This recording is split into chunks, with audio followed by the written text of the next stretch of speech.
১০ মাস পর ফিরে এসেছি আবারও আমি এই চ্যানেলে কিছু একটা পোস্ট করতে। এটা কি হবে আমার কোনো আইডিয়া নেই। তবে আজকের ভিডিওতে আমি তোমাদের বলব যে আমি এত বছর বা এত মাস কেন গায়েব ছিলাম এবং কেন আমি চ্যানেলটাতে বলতে পারো কন্টিনিউ পোস্ট করা বন্ধ করে দিয়েছিলাম এবং আমি এখন কি করছি, কত বছর আমি কি করব বা মোটামুটি লাইফে কি চলছে। ঠিক আছে? এটাই হচ্ছে এই ভিডিওর মোটামুটি টপিক। তাদের ইন্টারেস্ট তারা দেখো, না দেখলে পদ মারাও। আমার কোনো যায় আসে না। আমি এটা শখে ভিডিও রেকর্ড করছি। যা হবে দেখা যাবে ভাই। ঠিক আছে? সো ১ম টপিক আমাদের যে আমি কেন চ্যানেলটা বন্ধ করেছিলাম। হুম? আমার যতদূর মনে পড়ছে চ্যানেলটা আমি শুরু করেছিলাম হচ্ছে 'থর লাভ অ্যান্ড থান্ডার' এর সময়। 'থর লাভ অ্যান্ড থান্ডার' মানে আজ থেকে প্রচুর বছর আগে। ঠিক আছে? ২২ কি ২৩ সাল হবে। ২২ আই থিংক। তো তখন শুরু করেছিলাম। সেই ভিডিওগুলো চ্যানেলে এখন এভেইলেবল নেই। ঠিক আছে? এই চ্যানেলে আমি মুভির রিঅ্যাকশন করেছি, মুভি রিভিউ, মুভি ব্রেকডাউন সমস্ত কিছু কাজ করেছি। এগুলো বাংলার মধ্যে মনে হয় না ওই সময় অত কোয়ালিটি দিয়ে কেউ করতো, ডিটেইলসে করতো কেউ, ঠিক আছে? আমি 'টাইগার 3', 'জওয়ান', 'পাঠান', 'তুমি যা পারো' সবকটার ঘামা, ঘামা ব্রেকডাউন করেছিলাম। ভিউজ কিছু হতো না আমার, ঠিক আছে? তো বিশাল ডিমোটিভেশন লাগতো। এটা হচ্ছে one of the মেইন কারণ যে ভিউজ সেটা আমার আসতো না। থাম্বনেল ভালো হওয়া সত্ত্বেও, সিটিআর বেশি হওয়া সত্ত্বেও ইমপ্রেশন আসতো না। কোনো কপাল আমার খারাপ ছিল। যাই হোক ভাই, ঠিক আছে? তো হ্যাঁ, ঘুরে ফিরে ১ম কথায় আসি যে এই চ্যানেলে মোটামুটি আমি ৩৩০ প্লাস ভিডিওস পোস্ট করেছি। হ্যাঁ, ৩০০ প্লাস ভিডিওস। সেইখানে এখন প্রাইভেট করার পরে হয়তো ৮৮ না ৮৭ টা ভিডিও চ্যানেলে এভেইলেবল আছে, যেগুলো আমার মনে হয়েছে যে রাখা উচিত। বাকি একটু ভাট বকা-ফকা ছিল, একটু মানে মজার জন্য বানানো ভিডিও ছিল, কিছু কোল্যাপস ছিল, কিছু শর্টস ছিল, কিছু বি গ্রেড কনটেন্টের রিভিউ-টিভিউ ছিল, সেগুলো আমি ডিলিট করে দিয়েছি বা প্রাইভেট করে দিয়েছি। তো হ্যাঁ, এই চ্যানেলটা খুলে আমার আজ আজ থেকে হয়তো বলতে পারো ৩-৪ বছর হয়ে গেছে এবং হ্যাঁ, চ্যানেলটা মনিটাইজ আজ পর্যন্ত হয়নি। মেক্সিমাম করেছিলাম আমি ৩,০০০ ঘন্টা, ৪,০০০ ঘন্টা এবং 1K সাবস্ক্রাইবার লাগে। 1K সাবস্ক্রাইবার তো আমার এখনো হয়নি। ৩,০০০ ঘন্টা হয়েছিল, ১,০০০ লাগতো। তো আমি হ্যাঁ, এই অবধি এগিয়েছিলাম চ্যানেলটাতে। চ্যানেলটার সঙ্গে আমার অনেক গভীর ইমোশনাল কানেকশন আছে যার কারণটি হচ্ছে এই চ্যানেলের জন্যই আমার 2nd চ্যানেল, যেটা হচ্ছে বং পপ কালচার, যেখানে আমার একটু বলতে পারো ২ বছর ধরে কন্টিনিউ পডকাস্ট করছি। আমি, সিনেমা সাতকাহন মানে ব্ল্যাক প্যান্থার এবং বং লাভ কমিক্স মানে থরের মেয়ে লাভ। এরা ৩ জন, আমরা ৩ জনে পডকাস্ট করছি ২ বছর ধরে কন্টিনিউ। ওই চ্যানেলটাতে আমার কন্টিনিউ আসতে খুব ভালো লাগে, যেহেতু ওখানে একটা বন্ধুদের সঙ্গে গল্পগুজব করা যায়। তো ওটা খুব ভাল লাগে। ওটা আমি ছাড়িনি এবং ওটা ছাড়বও না। ঠিক আছে? তো হ্যাঁ, এই চ্যানেল ছাড়ার পেছনে মুখ্য কারণ এটাই ছিল যে অনেক খাটাখাটনি করার পরেও গ্রোথ আমি দেখতে পাইনি। ঠিক আছে? এবং গ্রোথের সাইডেও আরেকটা মেইন কারণ হচ্ছে বাংলার রিভিউ কমিউনিটিতে সেরকম কোনো কমিউনিটি বলতে কিছু নেই। মানে বড় ইউটিউবাররা আছে আর রিত্তোস গান, রূপমস রিভিউ, যারা নামেই বড় ইউটিউবার, কোনো কাজের না। ঠিক আছে? তো ওদেরও তুমি দেখো সেরম ভিউজ ওদেরও আসে না। এত বছর সাবস্ক্রাইবার ওদের কতই হয়েছে। ১,০০,০০০ খুব কষ্ট করে রূপম মনে হয় পার করেছে এবং অরিত্র তো বাদই দাও, মানে একেবারেই ও ইন্ডাস্ট্রির মধ্যে রাইটার-ফাইটার হয়ে গেছে। তো ওরও সেরম ভিউজ কোনদিন আসেনি। ১০-২০,০০০ ভিউজ মানে বিশাল ব্যাপার। ঠিক আছে? ওদের কাছে। তো হ্যাঁ, ওইজন্য আমি দেখেছিলাম যে ভিউসের যারা উপরে তারাও সেরকম ভিউ পাচ্ছে না। আমি কি পাবো? বাংলা সিনেমা ইন্ডাস্ট্রিরই কপাল খারাপ, তো আমার কি কপাল খুলবে ওর মধ্যে কাজ করে? ওদের রিভিউ করে। সো আমি আরও ছেড়ে দিলাম। প্লাস বাংলায় হ্যাঁ, টাকা সেরম দেয় না ইউটিউব। তো এটার জন্য বিশাল একটা বড় কারণ ছিল ছাড়ার। ঠিক আছে? হুম। এটা ছিল একটা মানে মেইন কারণের মধ্যে একটা। এবং ছাড়ার ২-৩ মাস আগে থেকেই আমি একটা বড় ইউটিউবারের সঙ্গে কাজ করতাম। যার নাম হচ্ছে বং উড। হ্যাঁ, রাজাদা। বং-এর সঙ্গে আমি কাজ করতাম। যার সঙ্গে তাও আমি ৩-৪ মাস তো কাজ করেছি। মিনিমাম হয়তো, ভালো করে মনে নেই। তো হ্যাঁ, উনার সাথে আমি কাজ করেছি এবং উনার কাছ থেকে কাজ করে ১ম আমার একটা ওন দিক থেকে ১ম ইনকাম শুরু হয়েছিল। থ্যাংকস টু আজাদা। তো উনার কাছ থেকে ১ম আমার ইনকাম শুরু হয়েছিল কম্পিউটারে বসে। ঠিক আছে? ইউটিউব থেকে বলতে পারো কোনো একটা সাইডে। হুম? তো ২-৩ বছর ইউটিউব করলাম, হলো না। দাদার সঙ্গে ৩-৪ মাস কাজ করলাম। তো আমি সেরকম গ্রোথ দেখলাম না। ইনকাম আমার হলো। সেরকম আমি গ্রোথ দেখলাম না। সো আমি ঠিক করলাম যে আমি কনটেন্ট স্টাইলটাই পাল্টে দেব। তো তুমি যদি দেখে থাকো ভেদান্ত রাস্টি, লাল রঙের থাম্বনেইল, ৩ টে ফটো, উপরে একটা হোয়াইট কালারের বোল্ড ফন্ট। ওরকম করে চ্যানেল খুলে বাংলাতে অনেকে গ্রো করছিল। ঠিক আছে? তাদেরকে দেখা দেখে আমি ভাবলাম যে আমিও শুরু করি। এবং আমার এটাও খেয়াল ছিল যে আমার কনটেন্টের কোয়ালিটি আছে। যদি আমি একটু থাম্বনেইলটাতে এবং একটু স্ক্রিপ্টিং ভালো করি, হয়তো আমি নতুন টাইপের অডিয়েন্স পেয়ে যাব। তো এটাই এক্সপেরিমেন্ট করার জন্য ১ম ভিডিও বানালাম জিতের উপরে, দ্য ডাউনফল অফ জিত।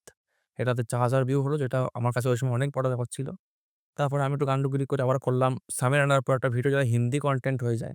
দেন ওটায় সেরকম ভিউ আসেনি। তো তারপরে আবার বানালাম হচ্ছে downfall of Bengali pop culture community. ওটাতে মোটামুটি ভালো ভিউজ এসেছে, এবং তার আগে ভিডিও ছিল আমার একটা বেঙ্গলি কপি ইউনিভার্স সেকশন, ওটাতে এখনো আমার ভিউ আসে। সো আমার চ্যানেলে বলতে পারো ১০-১২ টা এরকম এভারগ্রিন ভিডিওস তো আছে যেগুলোতে এখনো ভিউজ আসছে। কিন্তু এই লাস্ট ৩ টে ভিডিও করার পরে আমি বুঝলাম না, আমি এরকম করে ২-৩ বছর অলরেডি ওয়েস্ট করেছি। আরও এই চ্যানেলে ওয়েস্ট করে লাভ নেই। চ্যানেলটা আমি বন্ধ করে দিই। মানে হোল্ড রেখে দিই। সাইডে পডকাস্টটা করছিলাম। পডকাস্ট আমার ভালো লাগে। পডকাস্ট আমি এখনো করি। তো কথাটা হচ্ছে সারার পরে আমি কি করলাম? এটা হচ্ছে মেইন কোয়েশ্চেন যে YouTube চ্যানেল বন্ধ করার পরে আমি কি করলাম? এগেইন বলছি, তোমার যদি ইন্টারেস্ট না থাকে ভাই আমার লাইফে পোদ মারে বেরিয়ে যাও। কোনো যায় আসে না আমার। আমি মজা করতে এসেছি এখানে। ঠিক আছে? তো হ্যাঁ, YouTube চ্যানেল বন্ধ করার ১-১.৫ মাস পরেই আমাকে মেসেজ করে প্রয়াস দা। ঠিক আছে? প্রয়াস নাথ, যাকে তোমরা চিনবে হচ্ছে মুভিজ জেম আলার্ট চ্যানেল থেকে। তোমরা যদি দেখে থাকো মুভিজ জেম আলার্ট, ওই চ্যানেল থেকে উনার সাথে আমার কনট্যাক্ট ছিল। তো উনি আমায় মেসেজ করে বলে, "ভাই একটা এডিটিং এজেন্সি খুলছি, কাজ করবি কিনা?" আমি বললাম, "হ্যাঁ, ইয়েস এনিটাইম করব ভাই।" তো তারপর থেকে উনার সাথে আমি এডিটিং এজেন্সিতে কাজ করি। এজেন্সির নাম হচ্ছে ডান রাইট। ডান রাইট কাজ করি। তো উনার সাথে কাজ করার পরে উনার দৌলতে আমার এখন আমি মোটামুটি বলতে পারো লাইফে স্টেবল আছি। মানে আমার হাত খরচা বেরিয়ে যাচ্ছে, এবং হ্যাঁ, টুকটাক আমি জিনিসপত্র নিজের কেনাকাটা করতে পারি। এই চেয়ারটাও উনার সাপোর্টেই আমি কিনেছি। ঠিক আছে? তো হ্যাঁ, মোটামুটি বর্তমানে আমি হচ্ছে একজন ফ্রিল্যান্স ভিডিও এডিটর। ঠিক আছে? অত হাই লেভেল না। বলতে পারো যে ইন্টারমিডিয়েট লেভেল।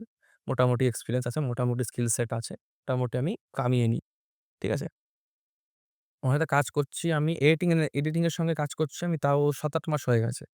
তো মোটামুটি এতদিন আমার ভালো লাগছে কাজ করে। আমি লাইফে হ্যাপি আছি। এবং YouTube এ আমি আবার কেন ফিরে আসলাম তার কারণটা হচ্ছে YouTube আমার খুব ভালো লাগে। ঠিক আছে? এই চ্যানেলটাতে পোস্ট করার মেইন কারণটাই হচ্ছে এই চ্যানেলটার প্রতি আমার একটা ভালোবাসা আছে, এবং একটা বলতে পারো কিছু একটা অডিয়েন্স তো আমার আছে। হ্যাঁ? অনেকে হয়তো কমেন্ট করে না, জাস্ট আমাকে দেখে। অনেকে হয়তো কমেন্ট করে, এবং তারা আমাকে কন্টিনিউ মেসেজও করে। অনেকে আছে কন্টিনিউ মেসেজও করে Instagram এ। অনেকে এখানেও কমেন্ট করে। তো তাদের জন্যই আমি এখানে ফিরে এই ভিডিওটা এখানে পোস্ট করছি নতুন কোনো চ্যানেল না বানিয়ে। ঠিক আছে? তো হ্যাঁ, তো এডিটিং কাজ শু কা কা এডিটিং এর কাজ শুরু করার পর থেকে আমার লাইফ মোটামুটি স্টেবল আছে। বর্তমানে খুশি, বর্তমানে টাকা আছে, বর্তমানে টুকটাক কেনাকাটা করতে পারছি। ঠিক আছে? এবং হ্যাঁ, এর মাঝখানে আমার অনেক নতুন হবিসও আমি ডিসকভার করেছি। তার মধ্যে একটা হচ্ছে এই যে বই পড়া। ঠিক আছে? এটা কোনো চাকরির পরীক্ষা না, চাকরির বই না, কেউ স্পন্সর না। আমার একটা বন্ধু শুভেন্দু বিশ্বাস সেই বইটা লিখেছে। তো এই বইটা তোমরা কিনতে পারো। এই বইটা আমার খুব ভালো লাগে। এটা আমি পড়েছি। বড় বই ভাই, কবিতার বই। তো হ্যাঁ, এটা আমার ভালো লেগেছে, এটা পড়েছি। এর সঙ্গে আমি আরেকটা পড়েছি হচ্ছে 'Immortals of Meluha' part 1 Shiba. ঠিক আছে? শিবা ট্রিলজির পার্ট 1 এটাও পড়তে পারো। এটাও একটা বিশাল ভালো ফ্যান্টাসি বুক। ঠিক আছে? Mythological fantasy. তো এইটা পড়েছি, এবং লেটেস্ট আমি শুরু করলাম হচ্ছে আমার favourite 'Harry Potter and the philosopher's stone'. এটা আমার 75 পেজ পড়া হয়ে গেছে। মানে আমি হালেই কিনেছি। এটাও দেখতে পারো। এটারও কিন্তু মানে প্রিন্টিং বিশাল ভালো। ঠিক আছে? এটাও পড়ছি, নতুন শখ হয়েছে আমার এগুলোর। শখ বলতে আমি আসলেই ফলো করছি। মানে এমন না আমি একদিন পড়ে পরের দিন বন্ধ করে দিচ্ছি। কন্টিনিউয়াসলি পড়ছি। ঠিক আছে? তো এইটা আছে। প্লাস আমি এখন বিকেল বেলা একটু ক্রিকেট খেলতেও যাই। ক্রিকেট আমার খুব ভালো লাগে। ক্রিকেটটা খেলতে যাই। তো হ্যাঁ, এসব চলছে লাইফে, এবং ভাবছি আমি এই ইয়ারে একটা ইলেকট্রিক গিটার কিনবো। সেটা গিটারটাও একটু করে বাজানো শিখবো। তো হ্যাঁ ভাই, লাইফ সেট আছে, মোটামুটি খুশি আছি। এই চ্যানেলটাতে কি করব এটা হচ্ছে এবার কোয়েশ্চেন। ঠিক আছে? এই চ্যানেলটাতে ভাবছি আমি মুভি রিভিউসই করি, বা মুভি সিরিজ যা আমি দেখব। ঠিক আছে? এমন না আমি লেটেস্ট মালই দেখব। এমন না আমি ধুরন্ধরই দেখব। এমন না আমি অ্যানিমাল পার্কই দেখব। ঠিক আছে? এমন না আমি লেটেস্ট কিছুই দেখব। আমি সিরিজ তো এমনিও দেখতে পারি না। আমি যা দেখি সিনেমাই দেখি। ঠিক আছে? তো কথাটা হচ্ছে, আমি চ্যানেলে আমি যা দেখব এটা মনে হবে যে এবার আমি কথা বলতে পারবো এবং আমার ইন্টারেস্টিং লাগবে। কোনো ভিউজ এর চক্করে না, কোনো অ্যালগরিদম এর চক্করে না। জাস্ট নিজের ভালোবাসার প্রতীক। সেই নিয়ে আমি একটা ভিডিও বানিয়ে দেবো। সেটা পপ কালচার নিয়ে যেকোনো ব্যাপারে হতে পারে। DC, Marvel, Bollywood, Tollywood, south যা খুশি নিয়ে হতে পারে। আমার পদে ব্যথা নিয়েও ভিডিও বানাতে পারি। ঠিক আছে? তো হ্যাঁ ভাই, এটাই হচ্ছে বর্তমানের আপডেট, এবং আশা করি তোমরা ভালো আছো, এবং হ্যাঁ, থ্যাংক ইউ ফর ওয়াচিং। যারা এখনো আমাকে মাঝে কমেন্ট করে তাদেরকে তো বিশালই বড় ওয়াচিং, মানে বিশালই বড় থ্যাংক ইউ। যারা ইনস্টাগ্রামে মেসেজ করে তাদেরকে আরো বড় থ্যাংক ইউ। ঠিক আছে? তো হ্যাঁ বন্ধুরা, দেখে থাকুন, শুনতে থাকুন এ ওয়ান ডে কোর্স। বাই স্নিগ্ধ।